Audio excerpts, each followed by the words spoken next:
Muy bien, muy buenas noches, hermanos. ¿Cómo les va? ¿Cómo están? Después de haber compartido un buen tiempo de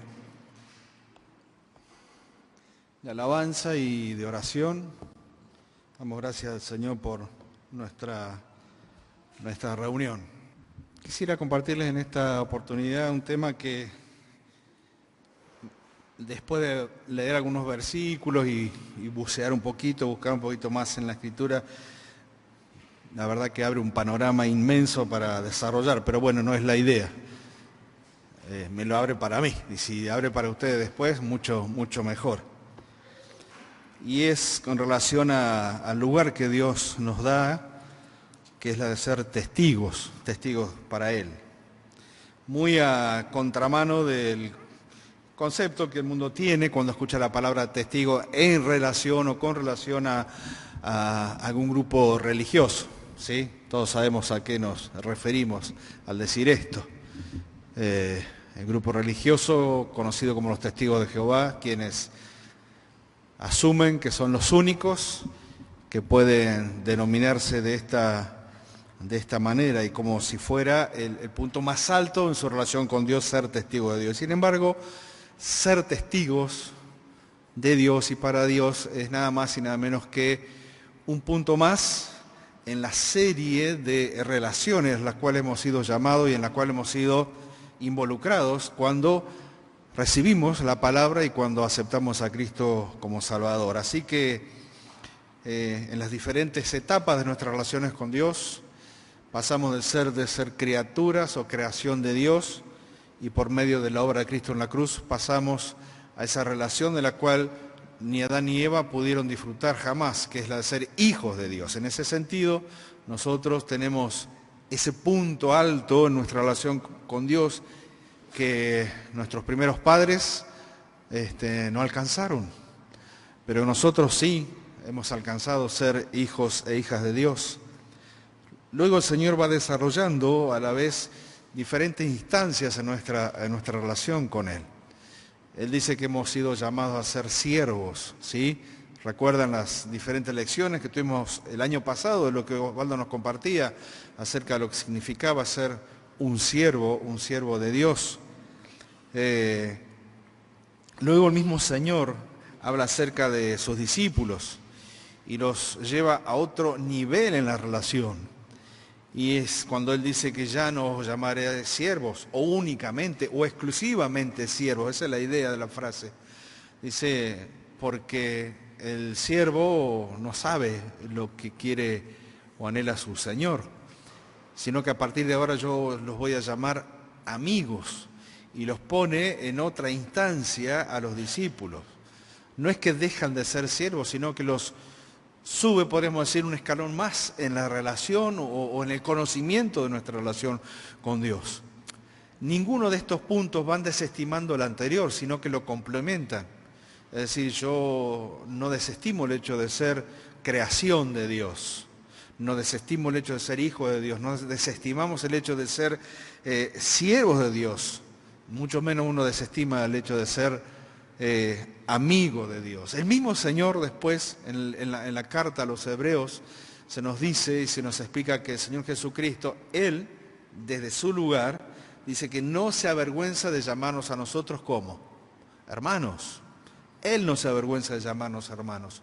Nos contempla en esta serie de relaciones que tenemos con Él y Él dice, bueno, el mismo Señor Jesucristo no se avergüenza, nos contempla como sus hermanos, pero es como Él nos ve. Ninguno de nosotros asumimos ese rol, es decir, no lo asumimos en el hecho de nuestra relación con Él. No tratamos al Señor Jesucristo como de un tú a tú, sino que para Él es nuestro Señor. Pero Él nos contempla y dice, son mis hermanos. Pero también es el mismo Señor Jesucristo quien nos lleva a otro punto más en la relación con Él, y es el punto de ser testigos, ¿sí? De ser testigos de Dios, testigos para Él, testigos de nuestro Señor. ¿Qué es un testigo? Bueno, Tomás nos podría ejemplificar o explicar tranquilamente lo que es un testigo, ¿verdad? Pero en una situación, una relación, un testigo es una persona crucial, es importante. Es una persona que tiene la capacidad de haber contemplado y de decir, ¿sí?, lo que vio, lo que adquirió en su conocimiento para transmitirlo exactamente igual como lo vio o lo contempló. La definición del diccionario es que es una persona que presencia o adquiere directo y verdadero conocimiento. Es una persona que presencia y adquiere directo y verdadero conocimiento. Los discípulos allí, Juan, en su primera carta, hablando en plural, él dice que ellos contemplaron la vida. La vida, sin duda, se está refiriendo al mismo Salvador, al Señor Jesucristo. Y dice que ellos desarrollaron todo lo que tiene que ver con un testigo que va contemplando un hecho. Ellos vieron, ellos escucharon, ellos contemplaron, ellos palparon. Es decir, que Juan, hablando en nombre de los otros discípulos, de los apóstoles en primer lugar, dice que ellos son testigos de primera línea, ¿sí?, de la persona y de la obra del Señor Jesucristo. Ahora, antes de ir a ver algunos aspectos de lo que significa ser testigo, es interesante cómo el Señor va definiendo lo que es un testigo. Los invito a que busquemos el Evangelio de Juan en el capítulo 5, ¿sí? Evangelio de Juan, capítulo 5. Ahí es el mismo Señor el que va desarrollando algunos conceptos en cuanto a ser testigos. Juan capítulo 5, versículo 30 al 47, el Señor hace un desarrollo de algo importante de los testigos. De hecho, cuando el Señor menciona estas palabras, lo que está haciendo es hablar acerca de una situación, podemos decir, hasta incómoda para él. ¿Cuál es el trasfondo de esto? Bueno, el trasfondo de esto es un milagro. El paralítico de Betesda había sido un milagro desarrollado y llevado a cabo por el Señor Jesucristo de una forma que no cabía dudas, no había dudas del milagro y del poder del Señor desarrollado en este hecho portentoso.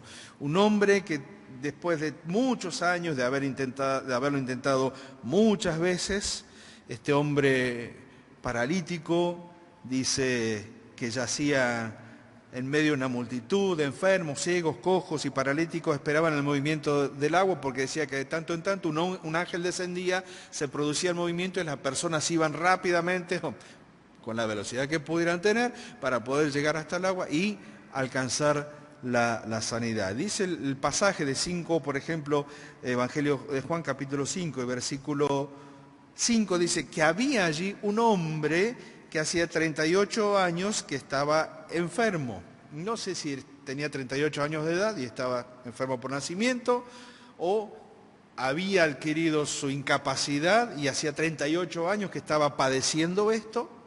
El hecho es que a lo largo de toda este yacer en su enfermedad, no sabemos cuántas veces habrá intentado él de poder alcanzar esta sanidad tan anhelada. Y dice que cuando Jesús lo vio acostado y supo que llevaba ya mucho tiempo así, le dijo, ¿quiere ser sano? Pregunta directa si la hay, es esta, ¿quiere ser sano? Y por supuesto que este hombre sí lo quería. Y el Señor Jesucristo le dice simplemente, el versículo 8, y Jesús le dijo, levántate, toma tu lecho y anda. Y al instante aquel hombre fue sanado, tomó su lecho y anduvo, y era día de reposo aquel día. Hay unas ciertas pistas en cuanto a cómo se desarrollan los milagros de parte del Señor, la inmediatez, el momento, exactamente con relación a su palabra, es decir, hay ciertas pistas en cuanto a cómo se realizan los milagros desarrollados por el Señor. Y entonces, dice el versículo 10, los judíos dijeron a aquel que había sido sanado, es día de reposo, no te es lícito llevar tu lecho. Y a partir de allí, aquellos que contemplaron al ex paralítico caminando con el lecho donde había estado recostado durante tantos años, aquellos que lo contemplan se transforman directamente en jueces del hecho. Ellos podrían haber sido testigos del hecho, pero se transforman en jueces de ese hecho. Y la persona acusada de ese hecho, ¿quién es? Nada más y nada menos que el que había desplegado todo el poder, o mejor dicho, su poder, para solucionar algo que humanamente no podía ser solucionado. Un hombre postrado es sanado por el Señor Jesucristo, es una muestra del poder, pero a la vez es una señal de que era el Mesías esperado, y aquellos que podrían haber sido testigos de ese hecho prefieren no serlo, cerrar sus ojos, cerrar su corazón y transformarse en jueces de esa situación. ¿Qué es lo que se pone en juicio acá? La autoridad del Hijo. Se pone en tela de juicio la autoridad del mismo Salvador. Dice el versículo 18, los judíos aún más procuraban matarle a Jesús, porque no solo quebrantaba el día de reposo, sino que también decía que Dios era su propio Padre, haciéndose igual a Dios. Claro, en el versículo anterior le había dicho, dice, mi Padre hasta ahora trabaja y yo trabajo. Es decir, que se ponía en línea directa no solamente con aquel que le otorgaba el poder, sino en línea directa en filiación con aquel al cual el mismo Salvador decía que era su Padre. Y para esto, y por esto los judíos lo querían matar. Prefirieron dejar de ser testigos y eligieron transformarse en jueces. Y el Señor comienza a desarrollar aquí una serie de argumentos que tratan acerca de su propia autoridad. Pero había un problema. De acuerdo a la ley judía, todo desarrollo de cierta verdad tenía que hacerse en base a ¿qué? A por lo menos 2 testigos. Si ellos eran jueces y tenían que llegar a un veredicto, bueno, veamos quiénes son los testigos de esto. Tú dices que eres Dios, tú dices que eres hijo de Dios, tú dices que actúas conforme al poder que tu Padre te otorga, tú dices que haces la tarea que tu Padre hace. Entonces, ¿quién es testigo de esto? Y entonces a partir del versículo 30, el Señor Jesucristo, teniendo bien en claro esta premisa en cuanto a la necesidad de testigos para testiguar, para testificar en favor de Él, el Señor les dice, bueno, yo les voy a traer testigos, no les voy a traer 2, les voy a traer por lo menos 4 testigos. 4 testigos. Y comienza a mencionar a cada uno de ellos. Dice el versículo 33 de Juan 5, dice, leemos el 30, desde el 30 mejor, dice, no puedo yo hacer nada por mí mismo, según oigo, así juzgo. Y mi juicio es justo. Fíjense en las palabras de convencimiento y de autoridad que el Señor está dando acá. Ningún hombre en la tierra podría haber hablado jamás de la forma en que el Señor lo está diciendo. ¿Sí? Dice, mi juicio es justo. Y da la razón. ¿Por qué? Porque no busco mi propia voluntad o mi voluntad exclusivamente, sino la voluntad del que me envió, la del Padre. Si yo doy testimonio acerca de mí mismo, mi testimonio no es verdadero. ¿Por qué? Porque Él no es digno de ser escuchado, no es digno de ser creído, no, porque había un encuadre legal en cuanto a esto. Se necesitaban por lo menos 2 testigos que contaran acerca, afirmaran o corroboraran lo que el Señor Jesucristo estaba diciendo acerca de sí mismo. ¿Qué es lo que el Señor decía? Tanto por su hecho de poder como por su declaración de su relación con el Padre, Él decía, yo soy el Hijo de Dios, yo soy Dios aquí en la tierra. Entonces, la autoridad del Hijo es la que estaba siendo puesta en tela de juicio. Entonces dice el versículo 32, otro es el que da testimonio acerca de mí, y sé que el testimonio que da de mí es verdadero. ¿Quién es el primero que menciona? Verso 33. Vosotros enviaste mensajeros a Juan, y él dio testimonio de la verdad. Es decir, comienza a relacionar conceptos con una persona. Y entonces dice, si la verdad es un concepto, es mucho más que eso. Es una persona, y esa persona soy yo. Ustedes se enviaron a preguntarle a Juan, dice, cuando estaba en la cárcel. Enviaron mensajeros a Juan. Dice, y él dio testimonio de la verdad. Pero yo no recibo testimonio de hombre alguno. Más digo esto, para que ustedes sean salvos.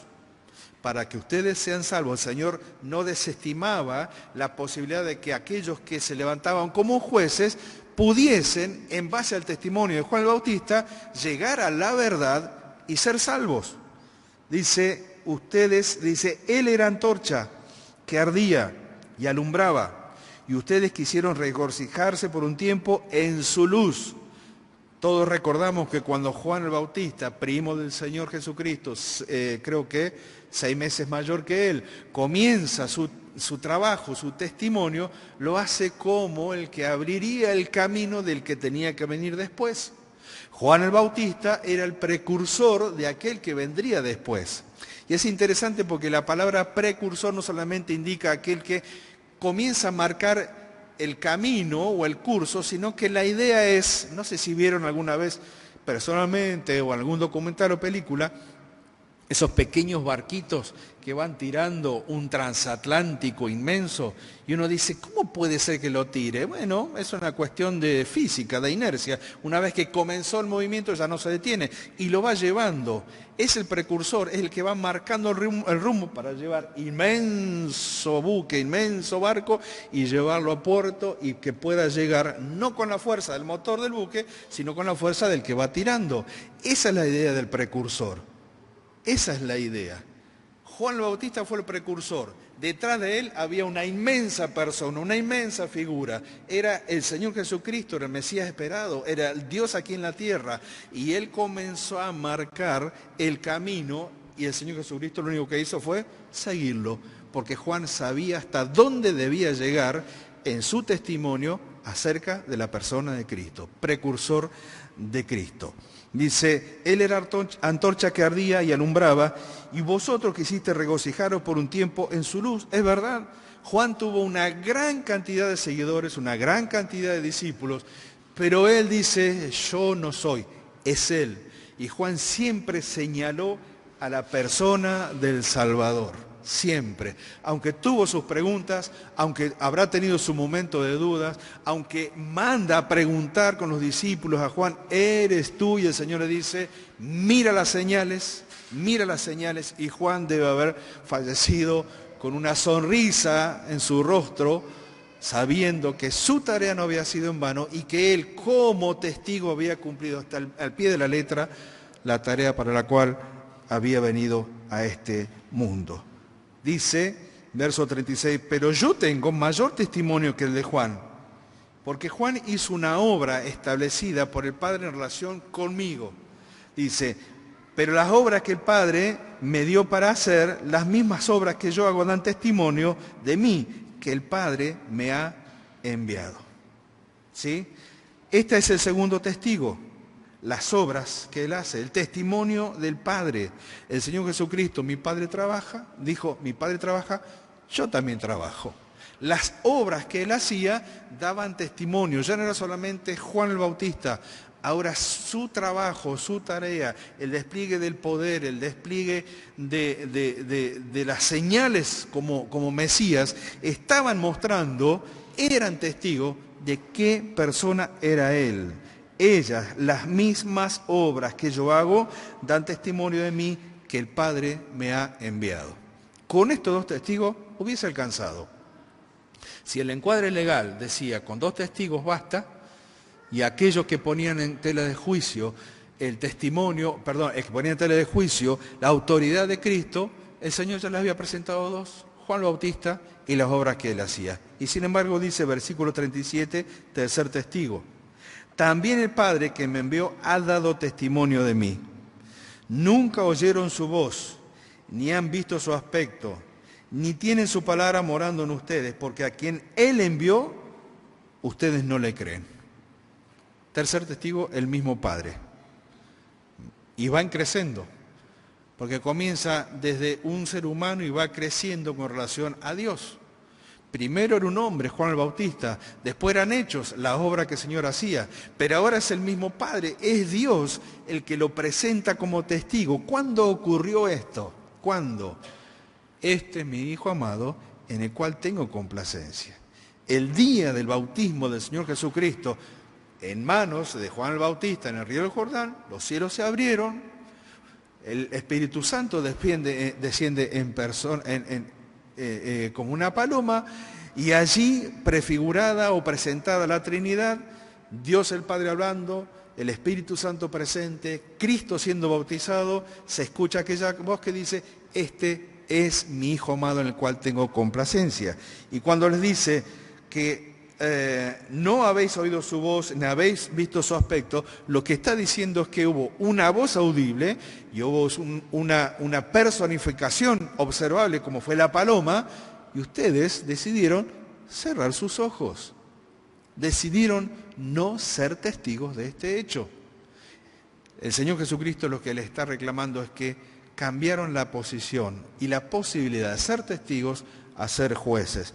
Cuarto testigo, verso 39.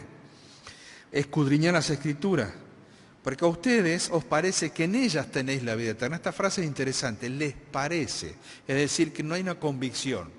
Ellos, como judíos, comprendían, conocían y sabían del valor de la palabra de Dios para su vida, para el desarrollo de ellos como nación, para el desarrollo personal, pero también para ese presente y para un futuro que esperaban. Pero no estaban aferrados a la palabra. Dice, a ustedes les parece que en ella pueden hallar la vida eterna. A ustedes les parece que en ellas tienen la vida eterna, porque ellas son las que dan testimonio de mí. Pero hay un problema. No quieren venir a mí. ¿Por qué? En primer lugar, porque no amaban a Dios. Yo conozco que no tienen amor de Dios en vosotros. No amaban a Dios. Y en segundo lugar, porque no glorificaban o no querían glorificar a Dios. Ellos preferían glorificar a aquel que estaban esperando. Ellos estaban esperando a este hombre que vinieran a salvarlos. Pero no querían glorificar a este Salvador humilde que había venido a sus vidas. No tienen amor, no glorifican a Dios. Ustedes tienen un gran problema. No le creen a la palabra de Dios. En la persona del Señor Jesucristo se habían cumplido gran cantidad de profecías, desde su anunciación, su nacimiento, su ministerio, el desarrollo, el poder, las señales, todas aquellas profecías que hablaban de él iban cumpliéndose una tras otras. ¿Dónde podían verificar ellos? En la palabra de Dios. Y el Señor les dice, ustedes creen que tienen vida eterna, pero no le creen a Dios cuando habla. Por lo tanto, cada uno de estos testigos testificaban a favor de Cristo, pero a la vez testificaban en contra de ellos como supuestos jueces de su autoridad. Ahora es interesante lo siguiente. El Señor presenta estos cuatro testigos. Juan el Bautista, sus obras, el Padre, las Escrituras, y hay un testimonio más. Es el testimonio nuestro. Y a mí me impacta profundamente esto, porque nos pone como en un lugar que para algunos puede ser de privilegio o para otros puede ser muy incómodo. Porque ser testigo de Cristo es nada más y nada menos que dejar de ponernos en el papel de jueces. Quizás antes de conocerlo a Él lo hicimos, quizás porque mirábamos a la persona de Cristo, la obra de Cristo, sin tener la luz del Evangelio, y lo único que surgía en nuestra mente, en nuestro corazón, eran objeciones, eran críticas, eran juicios, pero hasta que no se nos hizo la luz y hasta que la palabra no iluminó nuestro entendimiento, nuestro corazón, no podíamos salir de ese lugar de jueces. Y sin embargo, el Espíritu Santo que nos ilumina y que nos trajo la palabra, nos llevó a este nuevo lugar a través del nuevo nacimiento. ¿Quién de nosotros podría ser juez del Señor? Ninguno de nosotros. Se nos ocurre por la cabeza que podemos pasar a esa instancia, a ese lugar. Y sin embargo el Señor nos pone en un lugar de privilegio. Ya no somos solamente todos aquellos que hemos mencionado, creación, hijos, siervos, amigos, hermanos del Señor. Ahora somos testigos de Cristo. La idea, el concepto es este. Es decir, hombres y mujeres, personas que hemos presenciado y adquirido directo y verdadero conocimiento de la persona y de la obra de Cristo. ¿Cuál es la tarea primera que tiene un testigo? Decir, contar lo que hemos visto, lo que hemos contemplado, lo que hemos experimentado en nuestra relación con Él. Nunca Dios se ha quedado sin testigos, nunca. Desde el inicio, desde el Génesis, todos aquellos que han vivido una experiencia con Dios se han transformado inmediatamente en testigos. De hecho, entendemos que hasta que la Escritura pasó a formar parte de la humanidad, todos aquellos que le iban contando acerca de cómo fue la creación, cómo fue el diluvio, qué fue la historia de Caín, qué fue la historia de Abel, todos tuvieron que transmitir verbalmente hechos que no vivieron, pero que se tomaron como ciertos porque se iban transmitiendo de generación en generación, en generación, en generación. Cada uno de los patriarcas mencionados en la palabra de Dios han sido testigos porque han contado acerca de lo que ha significado su relación con Dios. El mismo pueblo de Israel tendría que haber sido testigo y luz a las naciones de lo que Dios había hecho con ellos, desde su liberación hasta el desarrollo de ser una nación importante, como lo fue principalmente en los reinados, tanto de David como de Salomón. Tendrían que haber sido aquel testigo hacia las naciones de lo que Dios es para una nación cuando lo tienen como gobierno de sus vidas. Y sin embargo también fallaron en este sentido. Pasaron los siglos y sin duda pasaron los años. Y entendemos que si bien Dios nunca se dejó sin testigos para con Él, para con su obra, cada vez que alguien intentó callar su boca, cerrar su boca, hay por lo menos 2 versículos que me vinieron a la mente en ese momento. Los cielos cuentan la gloria de Dios y el firmamento anuncia obra de sus manos. El Señor presenta la creación como testigo de su poder. Pero el Señor también le dijo a aquellos que criticaban, a aquellos que le alababan a Él, dice, si estos se callan, aún las piedras hablarían.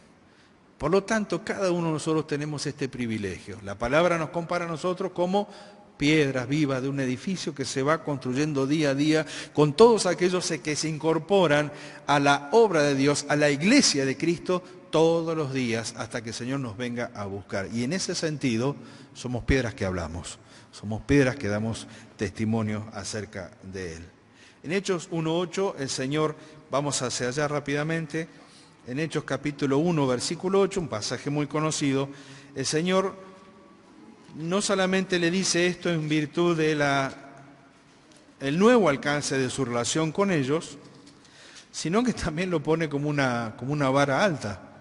Ahí en Hechos capítulo 1, versículo 8 dice, pero recibiréis poder cuando haya venido sobre vosotros el Espíritu Santo, es decir, está hablando acerca del hecho de Pentecostés, ¿sí? Unos pocos días más adelante, y dice, cuando reciban poder ustedes van a llegar a este otro punto en mi relación conmigo, dice.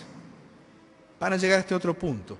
No solo la creación, no solo hijos, no solo siervos, no solo amigos, no solo hermanos. Dice, recibiréis poder cuando haya venido sobre vosotros el Espíritu Santo y me seréis testigos en Jerusalén, Judea, Samaria y hasta lo último de la tierra. Es decir, que a partir de allí coloca a los discípulos y a todos los que habríamos de creer por el testimonio de ellos y por el testimonio de los que seguirían el testimonio de ellos, dice, nos colocan en este nuevo lugar, nos colocan en esta nueva relación, nos colocan en esta nueva posición, testigos de Cristo.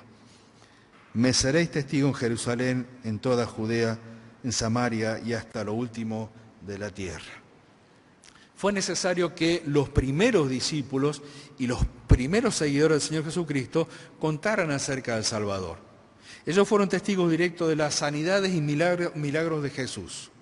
Fueron testigos directos y fue importante que la gente pueda ver el poder de Dios desplegado a través de la persona de Cristo.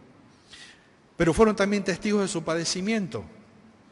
Esteban habla acerca de esto, porque en definitiva, si tenemos que hablar de una variación de la palabra testigo, es una palabra muy conocida para nosotros.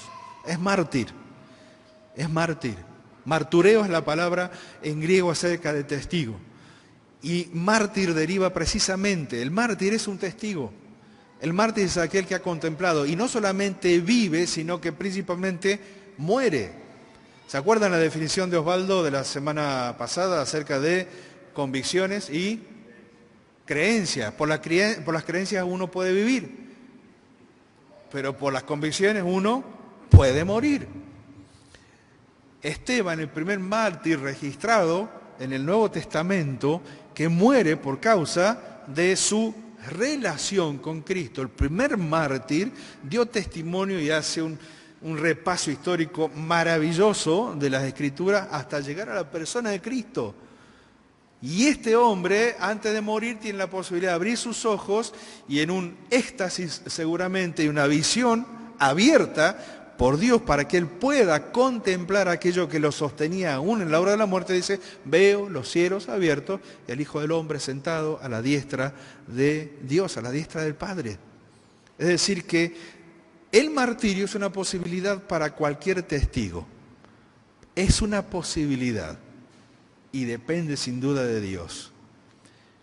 Pero siendo una posibilidad cercana o lejana, también es cierto que cada uno de nosotros podemos vivir como testigos cada día de nuestra vida haciendo morir en nosotros todo aquello que va en contra de nuestra santidad, de nuestra santificación, de nuestra relación con Dios.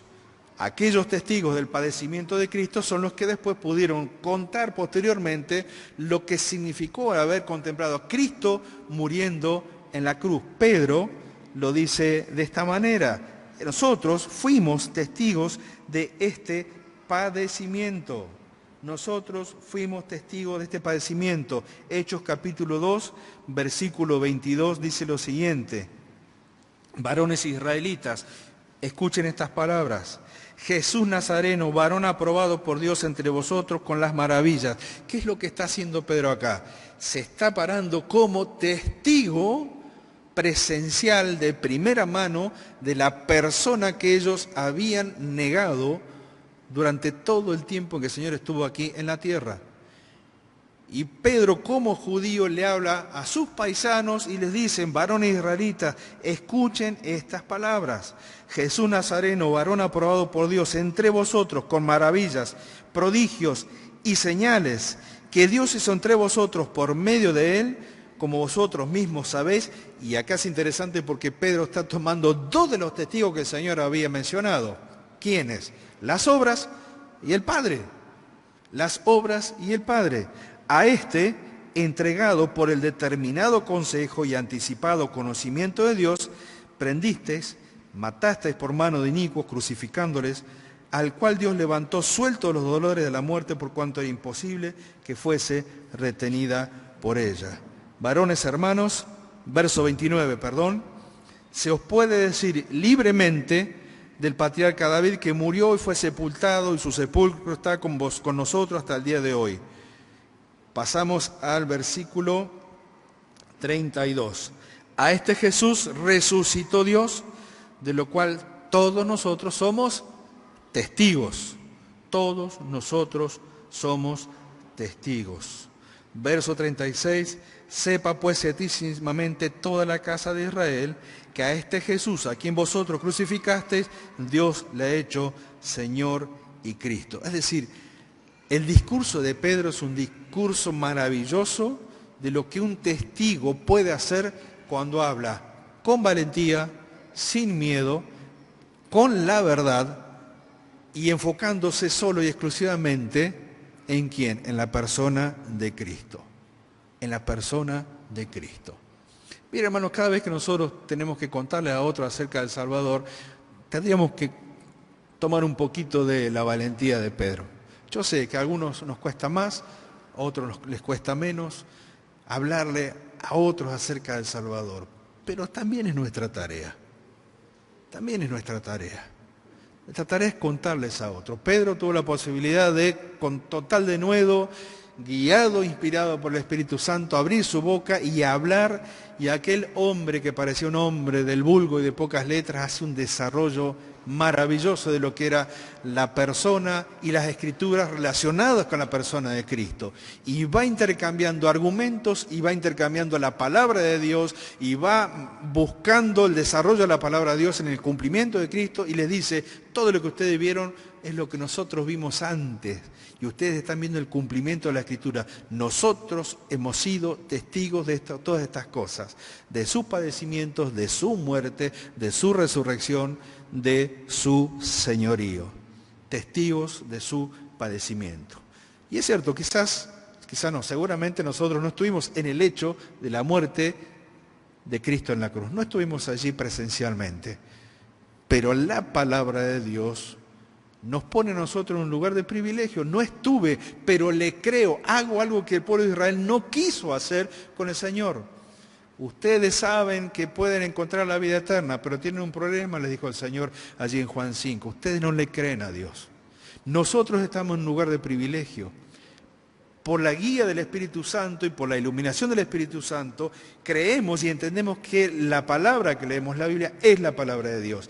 Y ella nos da a nosotros el argumento suficiente para que a partir de allí, de un hecho del cual no hemos sido testigos, pero por creerle a Dios, le contemos a otro como testigo de que el Señor Jesucristo es real, es necesario y es vital para toda criatura.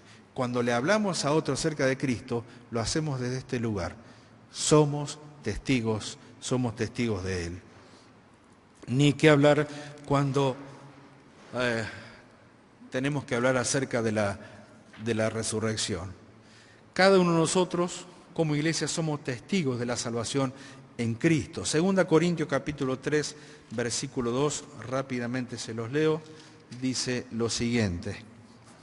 Nuestras cartas, dice, sois vosotros, escritas y conocidas en nuestros corazones, conocidas y leídas por todos los hombres, siendo manifiesto que sois cartas de Cristo expedidas por nosotros, escritas no con tinta, sino con el Espíritu del Dios vivo, no en tablas de piedra, sino en tablas de carne del corazón. Cada uno de nosotros, no solamente somos cartas leídas, somos testigos contemplados acerca de nuestra relación con Dios. Cuando el Señor hablaba acerca de cómo habrán de creer los demás, Él dice, creerán porque nos van a ver, van a creer porque nos van a contemplar. La iglesia es el ámbito perfecto en donde cada uno de nosotros como testigos, en nuestra forma de ser, en nuestra forma de vivir, en nuestra forma de tratarnos, como testigos le estamos contando a los demás que vale la pena creerle a Dios, que vale la pena ser un hijo de Dios, que vale la pena ser un cristiano, que realmente vale la pena asumir con total y absoluta sinceridad y responsabilidad este rol que tenemos. Miembros del cuerpo, la cual es su iglesia. Por último, cada uno de nosotros como cristianos somos testigos. Cuando el Señor hace el desarrollo en Mateo capítulo 5, versículos 13 y 14, de la comparación de nuestra vida con dos elementos cotidianos, la sal y la luz, algo que se ve, algo que se gusta y algo que se ve, está diciendo que en definitiva nuestra influencia como testigos tiene este efecto en aquellos que nos rodean. En cristiano es alguien que le pone el sabor a la vida. En lo insípido que son las modas, que se repiten año tras año y que van copiándose de hace 10, 20, 30 años atrás, y las modas van dando vuelta y tratan de llenar vacíos, formas, conductas, y siempre dejan un sabor amargo en la boca del hombre sin Dios. El cristiano es el que le da verdadero sabor a la vida. La sal, la sazón, el hecho de que puedan contemplarnos, que puedan vernos. Y hermanos, esto no lo digo como una acusación, lo digo como en la lucha que tengo cotidianamente para que esto pueda ser también una realidad. que los que me ven puedan decir, vale la pena ser cristiano, se lo ve distinto, se lo ve diferente, manifiesta la vida de otra forma, toma las decisiones de una forma diferente, enfrenta las dificultades, enfrenta los problemas. ¿Por qué? Porque tiene la sazón, tiene la sal en sí mismo. Y en cuanto a la luz, ni que hablar. La luz es lo que despeja las tinieblas, la luz es lo que alumbra lo que sucede a nuestro alrededor. Cada uno de nosotros, en ese sentido, como testigos, somos sal y somos luz. Buscaba recién, lo anoté, algunas cuestiones que tienen que ver con el testigo, ¿sí? Y en virtud del mandato ahí de Hechos capítulo 1, versículo 8, las características de nuestra vida como testigo es que tenemos conocimiento de primera mano. Nosotros testificamos lo que hemos conocido. No es simplemente que me lo contaron, lo viví. La salvación o el hecho de la salvación, el hecho de nuestra salvación es algo que no la podemos transferir. Sí la podemos compartir, pero no la podemos transferir. Por eso nuestra preocupación para aquellos que ya tenemos algunos años, cuando veíamos crecer a nuestros hijos de chiquititos, ¿cuál era nuestra mayor preocupación? Que desde muy chiquitito conozcan a Cristo como Salvador. ¿Sí? Esa era una gran preocupación y es una gran preocupación para cualquier matrimonio cristiano, que nuestros hijos conozcan de chiquititos. Pero ¿qué es lo que ellos tenían que ver en nosotros? Nos tenían que ver como testigos. No es simplemente un papá o una mamá que le daban una lección de la Biblia. No era así solamente eso, lo cual no es poca cosa, es mucho. Es la palabra de Dios compartida. Pero nos tenían que ver nosotros como testigos, tenían que ver a papá y a mamá como testigos. ¿De quién? De aquel en el cual ellos tenían que aprender también a confiar y a creer. Pero esta es nuestra tarea también como testigos en la iglesia.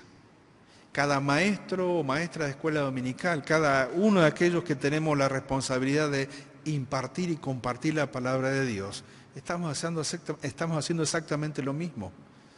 Nuestros educandos o nuestros alumnos o nuestros hermanos o aquellos que están siendo discipulados no solamente tienen que creer por lo que les decimos, tienen que creer también porque nos ven como testigos de lo que estamos diciendo, y ahí está todo el peso.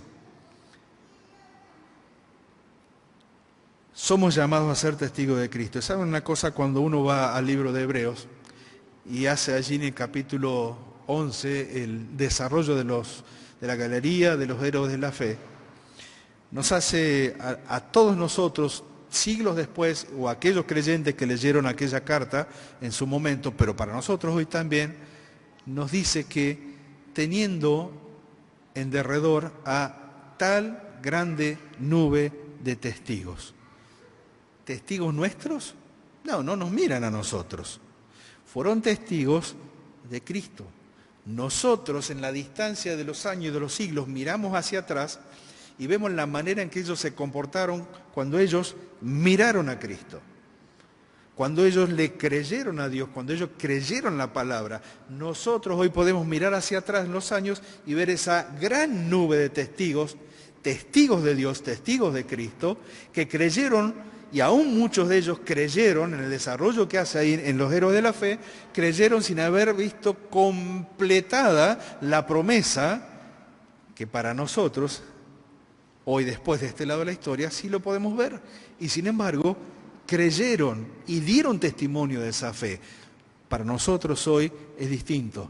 Distinto en el sentido que hoy podemos mirar hacia atrás, miramos la obra de Cristo, vemos el cumplimiento de la Escritura en la persona de Cristo y como testigos de primera línea nos presentamos ante un mundo que necesita creer.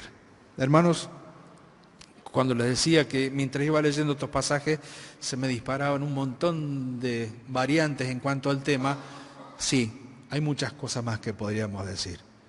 Pero simplemente quería que nos quedemos con esta verdad en esta noche.